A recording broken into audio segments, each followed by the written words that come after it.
Shoutout, SWD, Olongapo. Ito yung pinadala nyo sa amin. ID.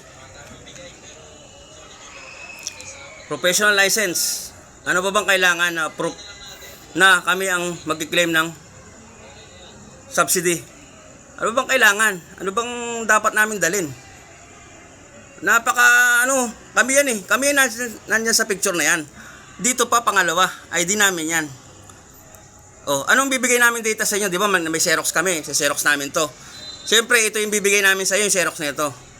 Ano mong ba sa inyo na walang middle name yan? Wala naman mong middle name. Anong middle name?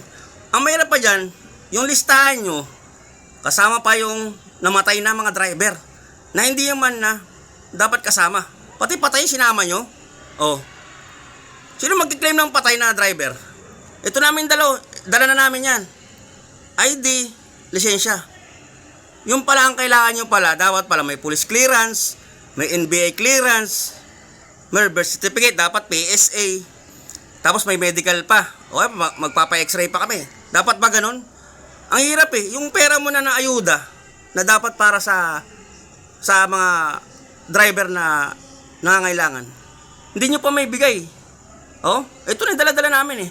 Pero dapat may isang tao na magsalita dyan na under niya lahat yan. Hindi lang siya nagsalita. Middle initial lang, hindi mo bibigay. Ano yun? Grabe, di ba? Grabe pahirap yan. Sobrang abala. Sobrang ang daming abala sa mga driver. Shoutout sa iyo, DSWD, Olongapo. Sana malaman nyo yung mga hinaling namin. Tsaka yung encoder na yan, sana inayos nyo. Pero kami wala kaming kasalanan dyan. Nagpasa kami na may Xerox. Xerox ng lisensya, professional ID namin.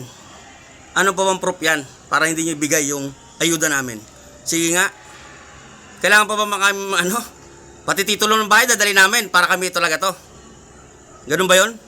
Ayusin nyo naman. Hindi pinahirapan yung mga tao. Grabe. Shoutout sa inyo. Namamala sa Olongapo. Ang gagaling nyo.